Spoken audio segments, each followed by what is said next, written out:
Notre Dieu est fantastique. Notre Dieu, je ne sais pas comment faire dans ce monde, il y a des gens qui doutent de la bonté de Dieu.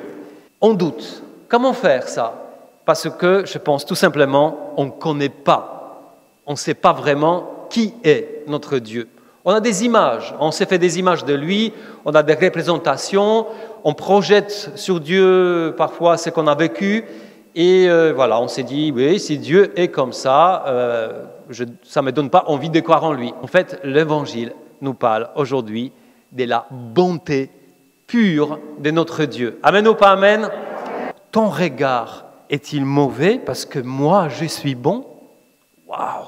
Cette bonté qui est tellement grande, qui est tellement gratuite, qui est tellement sans limite, cette bonté qui Dieu veut rayonner sur chacun de nous, sur le monde entier, que ça nous dérange. Parfois, on se transforme en des machines à calculer les mérites. Moi, c'est ci, lui, non. Moi, c'est ci, lui, non. Et du coup, pourquoi je fais ça? Parce que je pense, quelque part, au plus profond de mon être, parfois d'une manière inconsciente, je pense que je vais comptabiliser toutes ces choses-là pour me rassurer que j'ai plus de droits sur le royaume de Dieu, sur l'amour de Dieu, ou sur la bonté de Dieu. Je fais plus, donc j'ai plus de droits. Dans le monde, c'est comme ça. Enfin, tu travailles plus, tu gagnes plus, donc tu peux te permettre plus.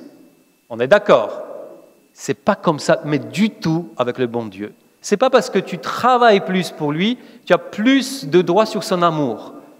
Dieu nous aime d'un amour infini, gratuit et sans mérite. Amen ou pas amen? Et ça, c'est une très bonne nouvelle.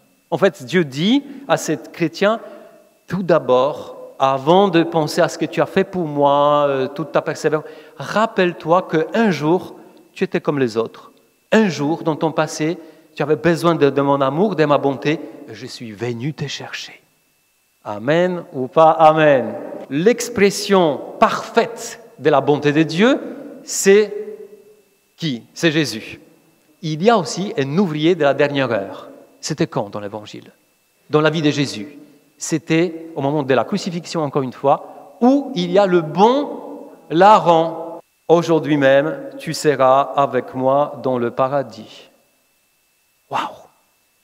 L'ouvrier de la dernière heure. À la fin de sa vie, il a eu ce temps incroyable, un cœur rempli de cette repentance et d'amour, s'est tourné vers Jésus. Donc voilà, Jésus, elle est vraiment incroyable, cette manifestation parfaite de la bonté de Dieu. Qui peut prétendre qu'il est l'ouvrier de la première heure, c'est-à-dire qu'il est depuis toujours avec Dieu, qu'il n'a jamais péché, qu'il est parfait, Ben non, on est tous, en quelque sorte, les ouvriers de la dernière heure. Si on regarde réellement, avec un réalisme, notre vie. Les ouvriers de la première heure récriminent. Quand la logique de Dieu est trop différente de la nôtre, la tentation qui nous prend est de contester. Je ne comprends pas pourquoi c'est comme ça, et je conteste. Mais quand je conteste, cette contestation en moi, ça tue la joie et la ferveur de l'Évangile. Ce que nous a dit le pape hier à la messe à Marseille, aujourd'hui encore, notre vie, la vie de l'Église, la France, l'Europe ont besoin de cela, de la grâce d'un tressaillement, d'un nouveau tressaillement de foi, de charité et d'espérance. Nous avons besoin de retrouver passion et enthousiasme, de redécouvrir le goût de l'engagement pour la fraternité, d'oser encore le risque de l'amour dans les familles et envers le plus faible, et de retrouver dans l'Évangile une grâce qui transforme et qui rend belle la vie. Seigneur Jésus, aujourd'hui, nous voulons confesser de tout notre cœur ta bonté qui est infinie, la même bonté que nous avons expérimentée un jour. Merci pour tout ce que tu es et tout ce que tu fais.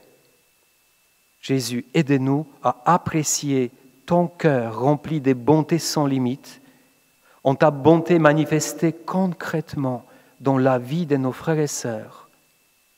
Seigneur, donne-nous de revenir à toi et d'être comme toi. Amen.